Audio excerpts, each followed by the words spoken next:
Test, test, test. I'll just start it that way, I guess. Can you guys hear me?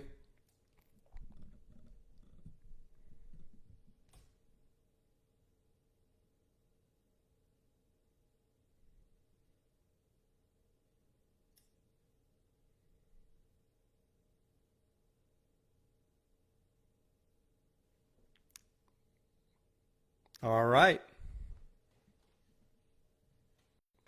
Somebody, looks like somebody. Thanks, Nicole. Appreciate it. All right. Well, we'll go ahead and give it just a second here, and then we will get started.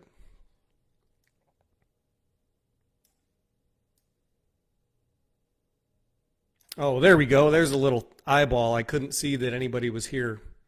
I had something covering the eyeball.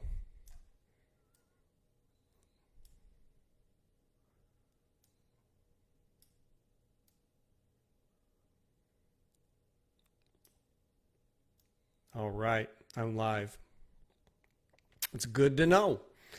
We've got some folks showing up. We'll give it just a second and then get started.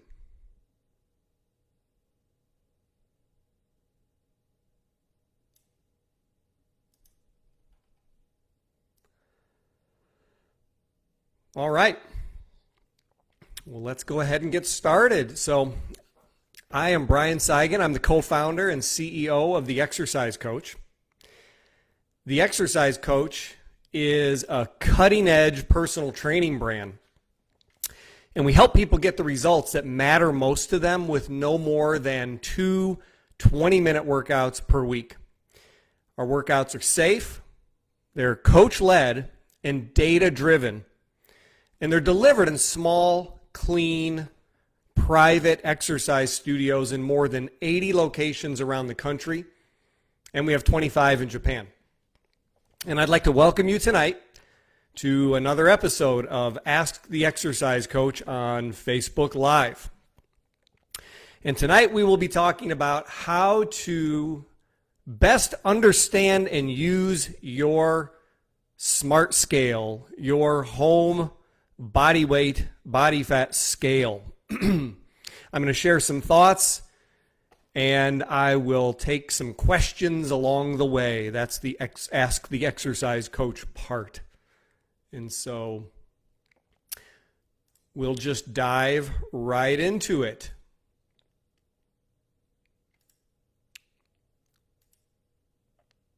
On the agenda tonight, we'll be looking at what do these scales measure? Why do these measures matter? How do they work? How do these scales work? How accurate are they? And what's the best way, in my opinion? How do I like to use them? And then what do you need to be aware of? There's a few things that you need to be aware of. All right. So first of all, let me grab one here. This is what I'm talking about. Let me make sure that you can see it. This is what I'm talking about when I say smart scale, your bathroom scale. I like the Withings scale. I like the Fitbit scales as well, but Withings is my favorite. And these scales measure both body weight, obviously, and also something called body fat percentage. And as that, video paused. All right, I'll wait 1 sec. Okay, good now. My scale scared the video. So these scales measure body weight and also body fat percentage. And so body fat percentage, this is basically just the percentage of your body weight that is estimated to be made up by body fat, fat tissue. And some of these scales actually also give us estimates of hydration status and even bone mass and other estimates. But most of them pretty much we'll be looking at body weight and body fat percentage. some of you might be wondering what various body fat percentages mean or where we're supposed to be. I'll talk a little bit more about that, but it's important right off the bat to understand that there are differences between men and women as it relates to body fat percentages. And there's something called essential fat. And so for men, essential fat is around 3 to 5%. This just means this is the percentage of body fat. This is the body fat level required just for a man to function normally, physiologically. For women, this essential level is 10 to 14%. And so that means there is no zero body fat percentage. Nobody starts at zero. And women start at just for healthy, minimal levels so that they can function normally, hormonally, at around 14%. And so when we talk about levels like 30%, that might sound high to someone, but again, we're not talking about zero being any kind of an attainable or healthy or possible level. We're talking about starting at 15% for women. So these scales measure body weight and body fat percentage. And why does it matter? Why do these measures matter? Well, you can look at BMI or your body fat percentage and get an idea from various charts what would be considered normal, like I was just talking about. What's the normal healthy range? So for men, that would typically be considered around 18 to 25%. Lower than that, in the range of 12 to 18%, would be considered fairly athletic. For women, this normal healthy range is usually like 25 to 32%. And so above 25% for men and above 32% for women is where we get into the range where we're starting to get into the overweight range, according to these charts. Why I think these measures really matter, though, what I like to focus on is the fact that they can be, body weight and body fat percentage can be a really good indicator of your personal metabolic trajectory. This is what I'm most interested in related to someone's body weight and body fat. It's what these values are doing over time. If you're not in a healthy range, but you're on a positive trajectory, that's really, really good. And you can be on a positive or a negative trajectory, whether or not you're in a healthy or unhealthy range. Even if you're in a healthy range, you could be experiencing a negative, what I call a negative metabolic trajectory. And when I say metabolic, I mean I'm using your body weight, your body fat percentage as an indicator of your metabolic trajectory. Metabolic meaning I'm talking about metabolic health, the things that really, really matter related to your health, like your personal inflammatory profile, your levels of systemic inflammation in the body. When you are on a negative trajectory, meaning you're gaining weight, gaining body fat, you can be pretty certain that your inflammatory profile is worsening. Your blood sugar, your insulin levels are increasing and leading to increased inflammation throughout the body. And likewise, when we go in the other direction, when we see a trend of some weight loss, of some body fat loss, I'm going to show you something in a minute here that's really, really encouraging about what that's doing for your health when we see that trajectory or that trend. I like to very much, when it comes to body weight and body fat percentage, suggest that we focus on progress and not perfection, not some perfect ideal body weight or body fat level according to some chart or maybe some thought you have in your mind, but to focus on progress for most of us. I recommend this for two reasons. One, it's just better for you mentally, motivationally, you're better off. But two, you can make some huge changes in your health from some very small changes in your body weight and your body fat level. You don't have to make huge changes in your body weight or your body fat to get huge health results. Quick question, and yeah, please do feel free, guys, to ask questions along the way here. So we've got one from Marcia. What are the two brands that I was recommending? One would be a Fitbit scale, the Fitbit Aria scale, and the other one that I had held up is called is from Withings. That's Withings, and I really like the Withings scale.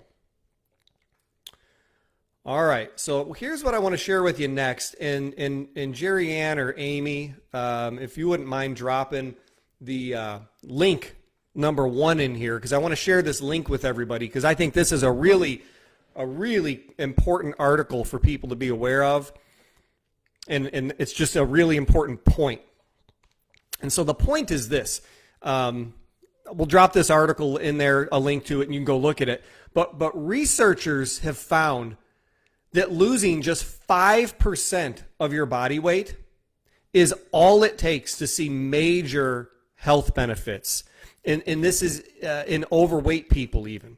So hitting smaller and more achievable targets provides significant improvements to metabolic health, they say, and opens up the possibility of continued weight loss beyond that.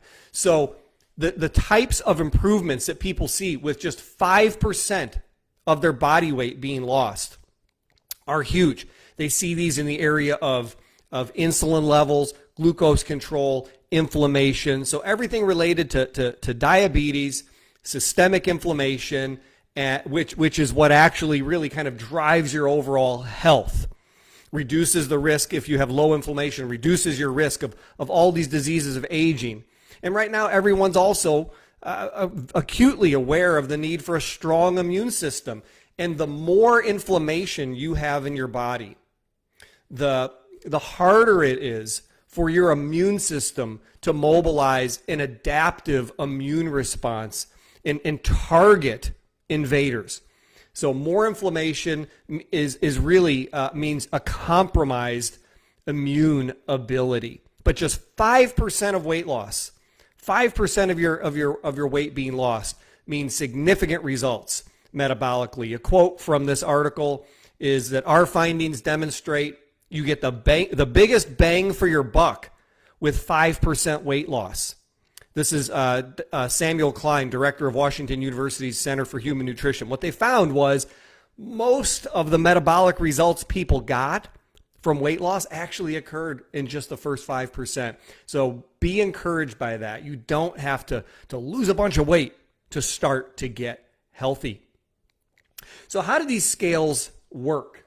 For those of you that weren't here, these scales like the one in your bathroom, this Withings Smart Scale. How do they work? Well, these scales use a technology called bioelectrical impedance to measure body fat, to estimate how much of the tissue in your body is fat-free mass, so how much is muscle, bone, skin, organs, and then how much is fat mass. I used the technology like this more than 20 years ago in college in the lab. This technology's been around for a really long time. We had a bunch of wires, and it was really not very accurate at the time. Things have gotten better. But bioelectrical impedance, what that means is that these scales send a small, unnoticeable electrical current into your body, up 1 foot and up your leg and down the other leg, through the other foot to the other electrode. It completes this circuit. And there's this minute, very safe, and undetectable electrical current that passes through your body. And the more resistance there is in your body, the slower that current travels. And so the distance it travels and the speed with which it travels actually gets plugged into these equations that have been developed to estimate body fat. And essentially, the longer it takes that current to travel, the more resistance it's met with, the higher your body fat. Fat tissue is more solid and actually is more of an insulator, a resistor. It slows down the current. Whereas tissue like muscle is more of a conductor. The current travels much faster through muscle tissue. So hopefully that makes sense. All right, I'm just going to pause here for a second, take a look at comments, see if there's any questions.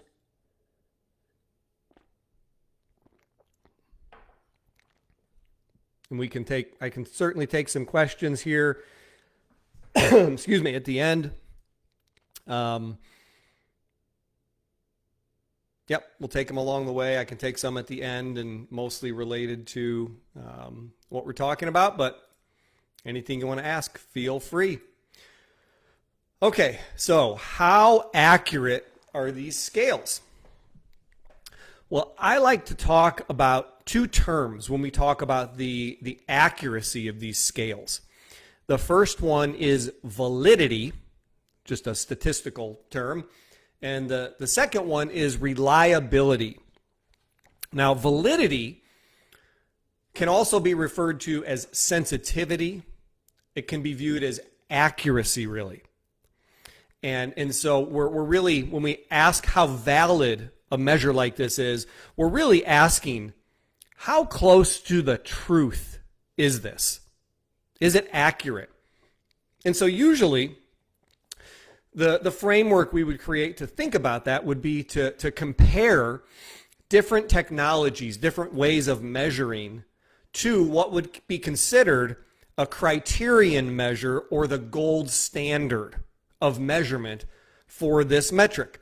So in this case, these days, for body fat, that would be something known as a DEXA, a dual energy X-ray absorptiometry, a DEXA analysis for the measurement of body fat. Some of you will be familiar with this term from the measurement of bone density as well. But a DEXA analysis would really be considered the criterion measure or the gold standard.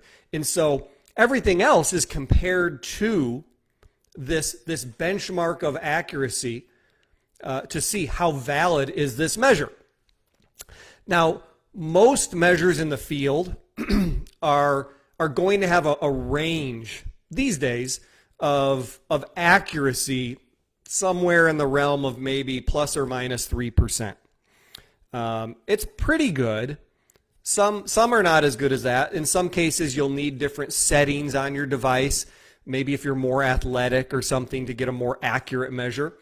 But about plus or minus 3%. So if the scale says you're 20%, I can be pretty certain that the truth is you're somewhere between 17 and 23%. Now, that might not sound that great in terms of validity. In some ways, it's not that great, but it's not that important. This is really the point that I like to make. We're not that concerned with validity. We're more concerned with reliability. And what reliability is, you can think about reliability. Another word for reliability in statistical terms would be repeatability. We're really looking at how repeatable is this measure from test to test. It's also called test-to-test reliability or inter-test reliability. This is what's really important with this kind of measure. Oh, got a few more questions. Do we use something like this at the exercise coach is the question. Yes, we use bioelectrical impedance scales at the exercise coach to get some measures of weight and body fat percentage. And what I'm talking about right now in terms of reliability is more related to the body fat percentage reading, really, as opposed to weight. They're pretty accurate as far as weight goes, obviously. It's the body fat percentage where the accuracy is going to be a little less, but reliability is really good. And this is the key, especially in coaching. We want to see, as I talked about, we want to focus on progress over perfection. Well, we want to coach for progress. Are we making progress? And so a simple device like this really helps us know whether or not we're on track in creating this new healthy personal metabolic trajectory. Got another question here from Teresa. How much does your body weight go up when you start building muscle? Can you gain weight by gaining muscle? Absolutely. This is a really great question. And at the end, in just a couple minutes here, at the end of my comments, I was going to talk about this because this is something that's very, very important to know.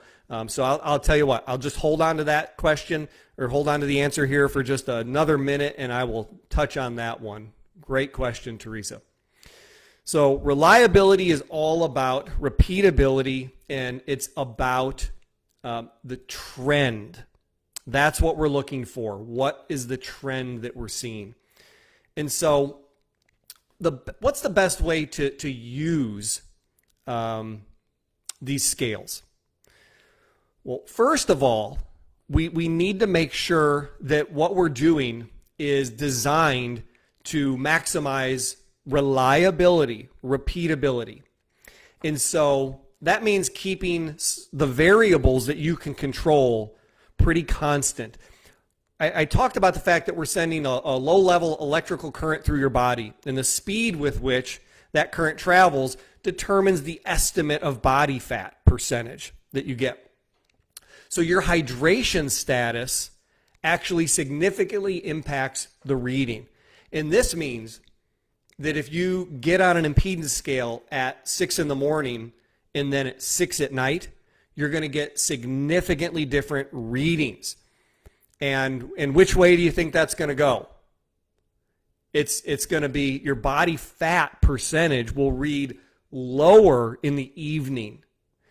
You're going to weigh more in the evening, right? You get up in the morning and you weigh less, and by the end of the day you weigh more because we've consumed food and liquids.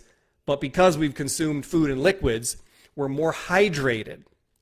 That changes the way that this current travels through your body, and it actually lowers the estimate of body fat, or the estimate is such that it looks like you have less body fat by the end of the day. Now again, since we're not that concerned about accuracy per se, and we are concerned with repeatability, reliability, it doesn't really matter. You can do one or the other. Personally, I like to use these scales in the morning. I know that if I get on it 12 hours later, I'm going to see a lower number in terms of that body fat percentage, but I just get used to what I see in the morning, and then I keep it consistent, and I'm looking for the trend. But dehydration or time of day, these are going to be some things that will impact your readings. And your readings are going to fluctuate. Physiological change occurs in waves, and change in body weight. Anyone who's ever lost weight knows that it's not going to happen in a perfectly straight line. It's going to have a sawtooth pattern to it, up and down, up and down. And that's why I recommend using the scale, same type of time of day.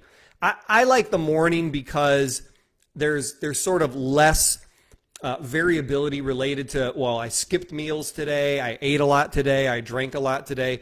I just kind of like to use the scale in the morning. Of course, if we've gone out to our favorite Mexican restaurant the night before, then the reading might look a little bit different from all of that water retention.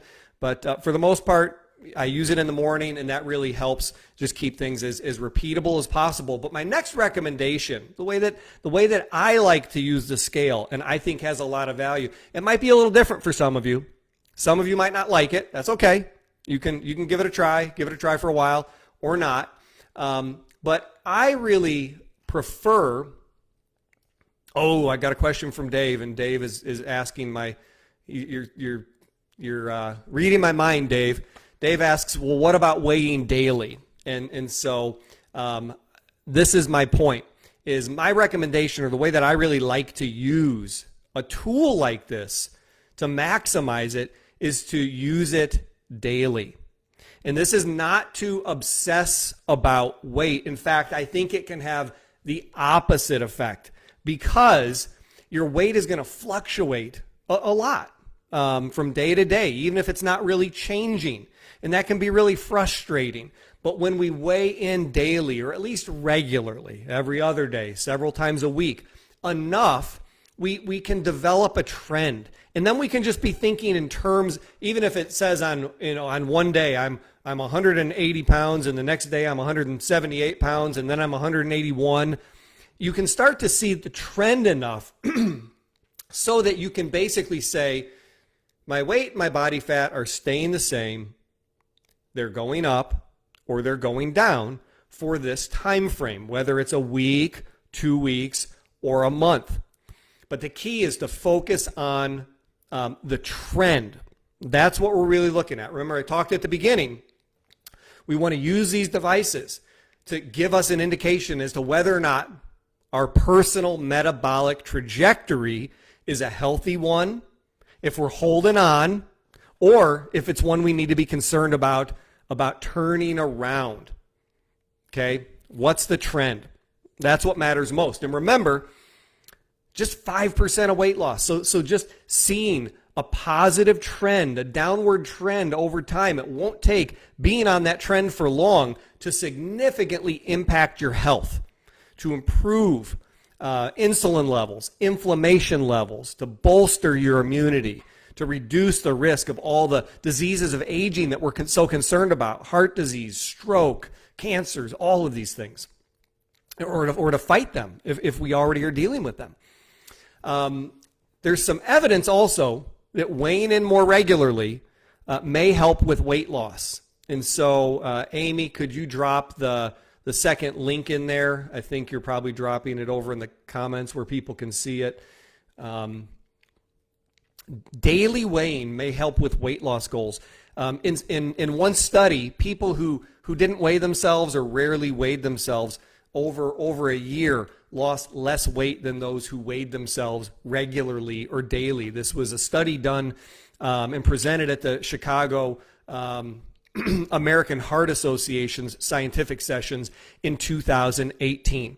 Now, I also want to mention, for some people, this whole idea of getting on the scale regularly, it can be touchy. I totally get it. And if that's not for you, it's not for you. That's fine. If someone's recommended, or you just know it's not a good idea for you, I totally get it. But if we're talking about really being data-driven about the results we're getting and being able to see what's really happening as a result of our exercise and nutrition efforts, then getting on that scale more regularly is really going to help you and your coach determine if you're getting a return on your investment. Without that, we could really just be sort of timing our weigh-ins such that we can't really tell what that trend really looks like. But you need to be aware of a couple more things. I'll share those with you in just a second here. Okay, two more things. One, this is the question that Teresa asked. If I start doing strength training, will my weight go up? And the answer is it sure could. When you start a strength training program, an effective strength training program like the one we deliver at the Exercise Coach, your weight might actually go up in the first few months. Whether you're man or woman, men or women both, this can happen to. And so what you need to focus on is how your clothes fit. And remember that muscle is more dense than fat. And what this means is that when you start a strength training program, for a lot of people, either they've lost muscle as they've aged, that's called sarcopenia, or maybe they haven't been doing the most effective strength training program and they just have potential to build more muscle. I've seen women very, very typically in their first 8 to 12 weeks working with us, very typically build as much as 5 or 6 pounds of muscle. I've seen women over a longer period of time, like the most I've seen women build 15 or 18 pounds of muscle. Now, this was in women who were maybe like in their 50s, 60s, and had experienced significant muscle loss over time. Now, they looked completely different. They're wearing different clothes. Their friends are saying, "What in the world are you doing?" And I'll never forget one. She was a little bit taller. And so, again, in terms of the pounds of muscle she's going to put on, it has the potential to be a little bit more. But, I mean, total body transformation, amazing. I think nearly 60 years old. And, people, "What are you doing?" She had put on 18 pounds over the course of that year that we had been working with her. But her clothes size was smaller, and she looked toned and looked great and felt great. That's how much muscle, it was unbelievable. That's atypical. Many women will put on 5 or 6 pounds of muscle in the first 3 months or so of actually doing an effective exercise program. Now, again, the good news is this. Muscle's more dense than body fat. Okay? Muscle doesn't weigh more than body fat. It's more dense. Okay? A pound of iron and a pound of feathers both weigh a pound, right? But the iron is more dense. It takes up just a little amount of space. A pound of feathers, might be the size of a pillow. Okay? Muscle's more dense. So you can put on pounds of muscle and take off the same number of pounds of fat. Your weight could be the same, yet your clothes size is going to go down significantly and you're going to look more toned. Okay? Because muscle's more dense than fat. But yes, especially in the first 4, 6, 8 weeks, we have to be aware of this because especially women could be discouraged when they get on the scale and 6 weeks later they're like, "I'm 4 pounds heavier. This is not working." No, hold on.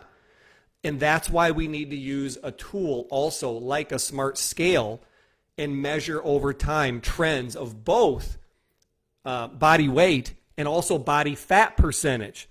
Because the reverse of body fat percentage is lean body mass.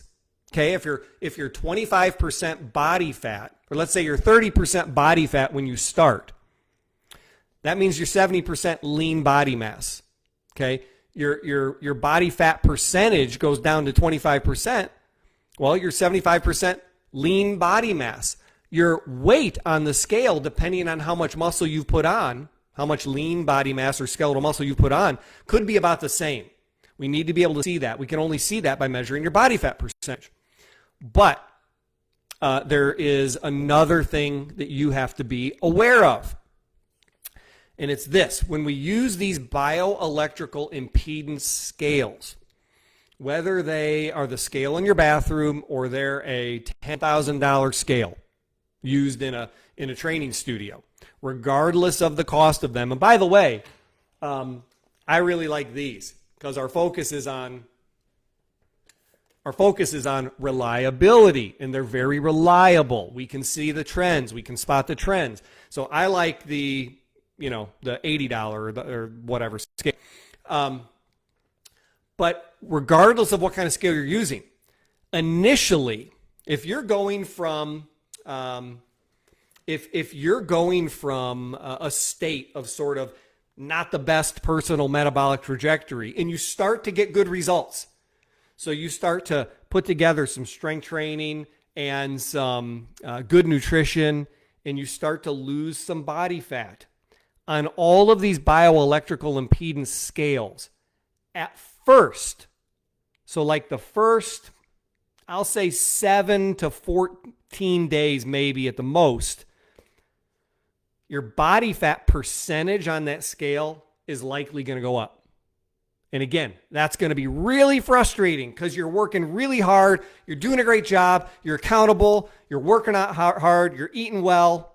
And your body fat percentage just went up on the scale. But it's bogus.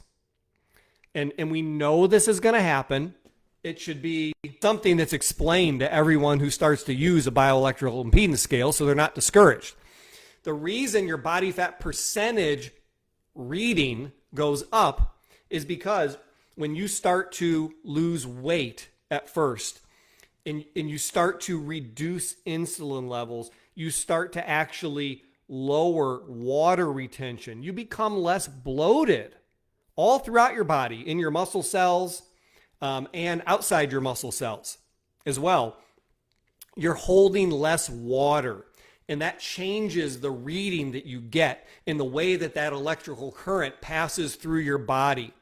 And so at first, when you're doing well, that body fat, I don't know which way I should do this, but that body fat percentage is going to go up in the first week or two. Now, you stay with it, and what happens is now your weight and your body fat percentage start to go down so that your real baseline was that level that you hit after a week or two of good eating and exercise. So hopefully that makes sense. And from there, we start to see the trend. And if you track this and you get on that scale regularly, you'll actually be able to see that shape. You'll see your weight. If you're doing well, you're putting it together. You'll see your weight potentially, depending on how much muscle you build, could start going down, but your body fat percentage will go up and then down. But then once you're past that, it'll just be down, down, down with your body fat percentage. All right, couple more questions here. Do these scales that you recommend track on an app, or is there somewhere to get a report? Great question. Most of them do come with a mobile app. The Withing scale does. Fitbit also has a platform. In the near future, it's likely that we'll be using an app at the Exercise Coach as well that would allow the integration of these scales so that you, and if you want, your coach can even use this data to guide your efforts and hold you accountable and motivate you. These apps are really helpful. It makes it possible for you to track these trends and see them over different time frames, which is really helpful without actually logging it or anything like that. The Withings or the Fitbit scales will just automatically record that information, and you can go on that mobile app and look at it. So great question. It's good to think in terms of a week, a month, 90 days, and even a year. And again, you're looking at the trend. We want to get away from caring so much about what the measure is, what your weight is or your body fat level is on any given day. It's going to fluctuate. And even on the way down, it's going to be sawtooth. It's going to be up and down, up and down, up and down. But generally, when we get enough measures and enough time, you'll see a trend. And you know, you need at least you can see a trend for a week if you get on the scale every day. You can see a trend for a month if you get on regularly. It doesn't necessarily have to be every day. But that's what we're looking at, is these trends, and these apps absolutely help you track this. All right, let's see what other questions. Does it matter which Fitbit or Withing scale? They have a range difference of about $100. It looks like the question is. It doesn't really matter. No.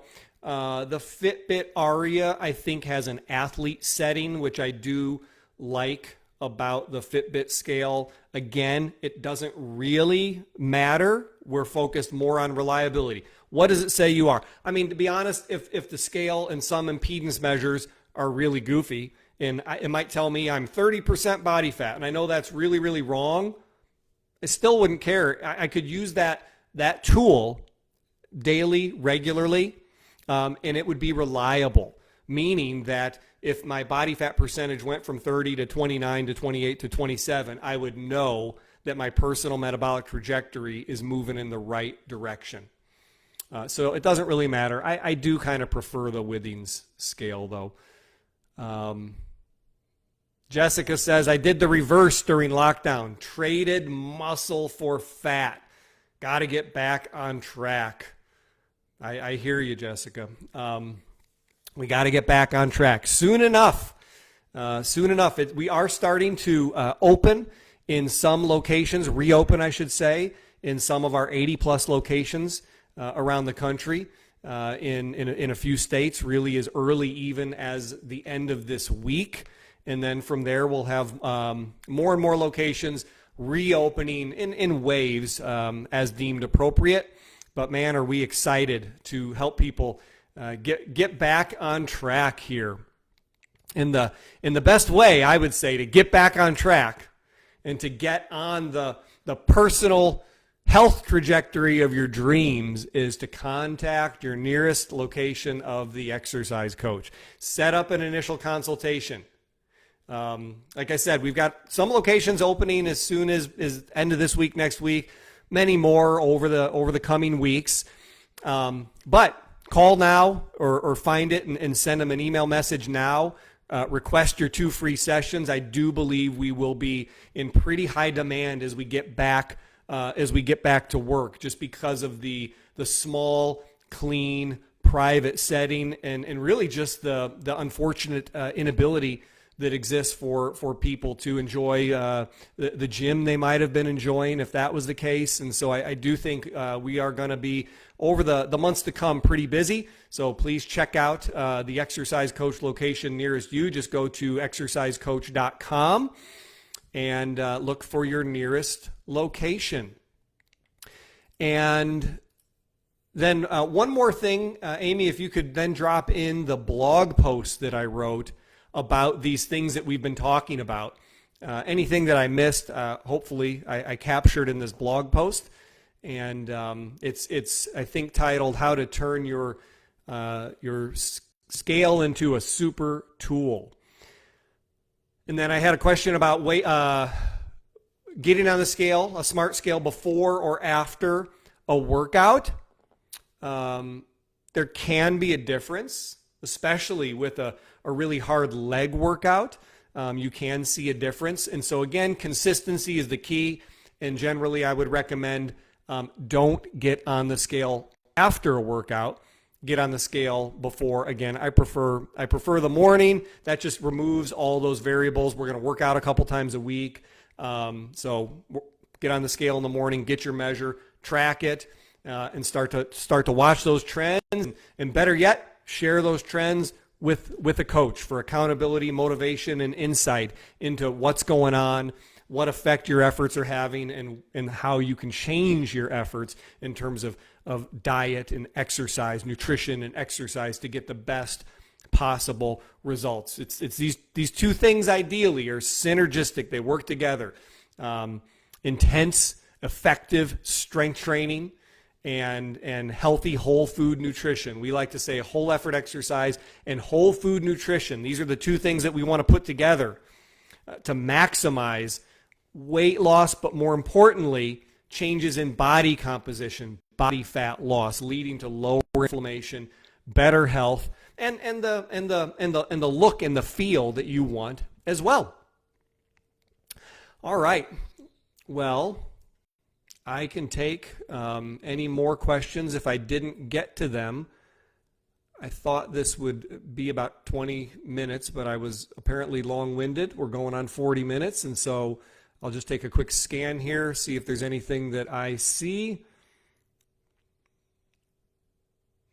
Looks like we got the questions, or Amy or Jerry Ann commented. So I guess we will go ahead and wrap it up here tonight, guys. Thanks so much for tuning in. Find your nearest exercise coach location. Pick up your scale, or if you have one, start using it, and talk to your exercise coach about how to use it. And then check out those 3 links as well. The one on losing just 5% of body weight and the impact that can have on your health. It's huge. The other one on that scientific study that looked at weighing daily and the impact that had. And then third, my blog post that takes the things that we've talked about tonight and kind of summarizes them and puts them into a written format just to make sure everything's captured and to give you a chance to maybe really understand some of the things that I'm talking about. And then before I go, one more thing I want to mention. Saturday, I've got another Facebook Live event. It's an interview with Dr. James Fisher. James Fisher, PhD from the UK, is really one of the top researchers in the area of evidence-based resistance training. And so we're going to be talking about what that is, what the evidence, what the scientific literature shows about resistance training in terms of the impact that it can have on our health and our fitness and our quality of life, and then also what we have to do with resistance training to get the best results in terms of our effort, in terms of the number of reps we do, the number of sets we do, how long our workouts are, things like this. James is an expert and is going to share with us what the evidence shows related to resistance training. So thank you so much, everybody, for tuning in. Have a great evening, and we'll talk to you all again soon. Bye-bye.